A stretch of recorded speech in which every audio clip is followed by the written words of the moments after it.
चलिए, दरक्षा के अगला चैप्टर यानी कि 5वां नंबर चैप्टर है जिसका नाम है आशियाना। यह भी एक अफसाना है, कहानी है। आशियाना का मतलब होता है घर। मतलब इस कहानी में घर के बारे में बताया गया, हाउस के बारे में बताया गया है, उसके महत्व को बताया गया। अपना घर अपना ही होता है, दूसरों का घर दूसरों का ही होता है।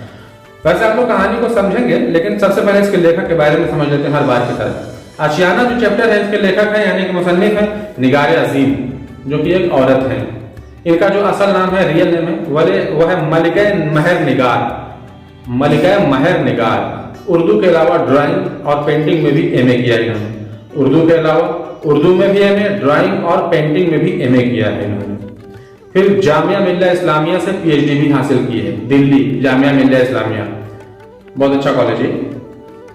तो इनका पहला जो अफसानी मजमुआ है वो है अक्स, जो कि 1990 में प्रकाशित हुआ। सबसे पहला अफसानी मजमुआ अक्स है, और दूसरा है गहन, जो कि 1999 ईस्वी में प्रकाशित हुआ। इनका जो सफरनामा है वो गर्द आवारगी है। अब यहाँ पर आपके दिमाग में सवाल खटक रहा हो कि सफरनामा क्या होता है। तो सफरनामा जो होता है वो यात्रा वर्णन होता है, यानी कि इन्होंने यात्रा की किताब भी लिखी है। तो सफरनामा यानी कि यात्रा वर्णन।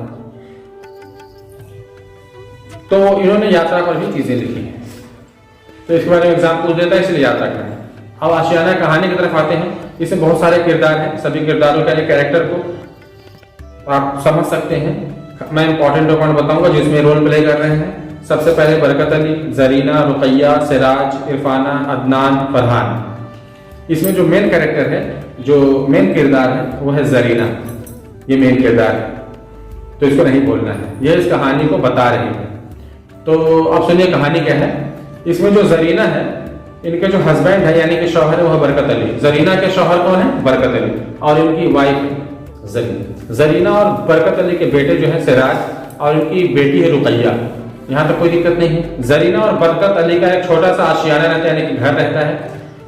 उन्होंने बरकत अली और जरीना रुकैया की शादी कर देते हैं। रुकैया अपने ससुराल चली जाती है, वहां पर वो अपने खुशहाल जिंदगी बिताती है। उसका बस इतना ही रोल रहता है, बस रुकैया का।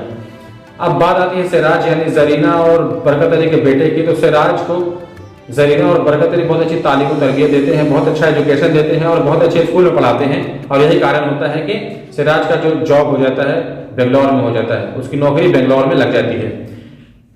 और जब नौकरी लग जाती है तो बरकत अली और जरीना अपने बेटे सिराज की शादी कर देते हैं। एक लड़की से शादी करते जिसका नाम रहता है इरफाना। तो सिराज और इरफाना की शादी हो जाती है, और सिराज और इरफाना के 2 बच्चे भी हो जाते हैं, अदनान और फरहान।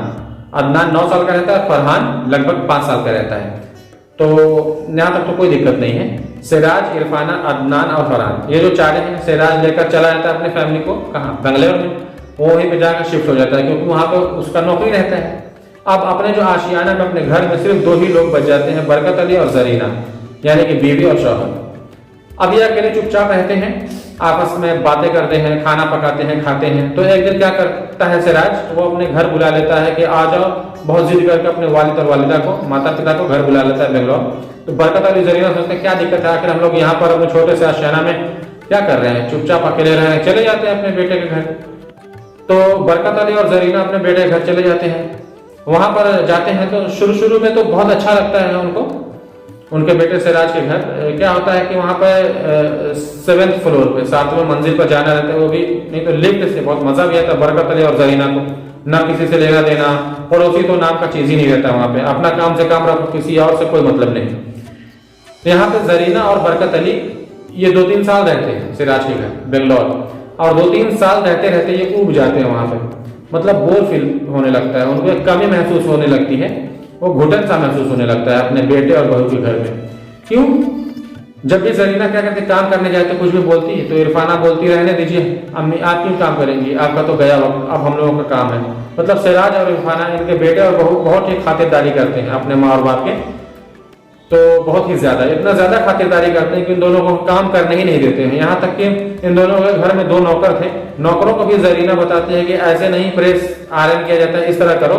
तो इरफाना बोलती है, सिराज बोलता है कि रहने दीजिए माँ, आप क्यों बोल रही हैं। इरफाना, इसके लिए इरफाना तो आप टेंशन मत लीजिए, कोई टेंशन में नहीं लेने देते। इतना मतलब सिराज और इरफाना अपने मम्मी पापा को खातिरदारी करते थे। तो अब यहाँ पे जरीना और बरकत अली पूरी तरीके से, आखिर उनको कुछ काम करना ही नहीं है, कुछ बोलना है ही नहीं, यहाँ पर किसका राज चल रहा है? सिराज और इरफाना का, मतलब उन्हीं का हुक्म चल रहा है क्योंकि उन्हीं का घर है। क्योंकि जरीना और बरकत अली क्या कर रहे हैं यहाँ पे, जिम्मेदारी नहीं निभा पा रहे हैं। वो सोच रहे हैं कि ये तो बेटे और बहू का घर है, ये हम लोग का घर नहीं है। अगर हम लोग का घर रहता तो हम लोग जो बोलते वो होता, जबकि वहां पर पूरे खुश है, फिर भी ऐसा सोच रहे हैं। खैर, तो जरीना और बरकत दिन भर मतलब चुपचाप बैठे, 2-3 साल इसी तरह कोई काम न रखा, बैठे बैठे किसी इंसान का क्या हो जाएगा, वो बोरी फील करेगा। अगर मैं ही किसी के घर जाऊं, वहां पर कोई काम मुझे ना करने दे जाए, यहाँ तक कोई टेंशन भी नहीं लेने दिया जाए, सिर्फ मुझे बोले जाए सिर्फ आप आराम करो, तो कितना दिन भर आराम करूंगा। जैसे नानी लोग होती है और कुछ ना कुछ करती है, लड़ाई करती है, तो इस तरह जरीना और बरकत अली के साथ हुआ। 2-3 साल के बाद एक दिन क्या हुआ, बरकत अली खुद ही बोल पड़े जरीना से कि जरीना, यहाँ पर मैं थक गया हूँ रहते रहते, आराम करते करते, और आराम करते करते मैं बीमार भी महसूस कर रहा हूँ। चलो हम अपने वही छोटे से आशियाना में रहेंगे, वहीं पर हमारे पड़ोसी भी होंगे, तुम खाना बनाना मैं खाऊंगा, और शाम को हम दोनों साथ में चाय पियेंगे। हम लोग वहीं आशियाना अपना आबाद करेंगे, वहां पर हम लोगों का अपना घर होगा जिस पर हम अपनी हुक्मरानी करेंगे, अपने मन का कर सकेंगे, थोड़े लड़ेंगे झगड़ेंगे, कुछ यहाँ पे बेटे बहू कुछ टेंशन भी लेने देते। तो ये उनका घर है, उनका हुक्म चल रहा है, यहाँ पर हमारी कोई जिम्मेदारी ही नहीं है। तो बरकत अली और जरीना फिर से अपना आशियाना बसाने चले जाते हैं, अपने घर वापस चले जाते हैं, वहीं छोटे से घर में। तो यहीं पे आती है कहानी की एंडिंग। इस कहानी से हमें ये सीख मिलती है कि अपना घर जो होता है वो अपना ही होता है। अपने घर में जो कुछ चाहे, जैसे चाहे मनमौजी कर सकते हैं, गरीबी अमीरी कोई मैटर नहीं रखता।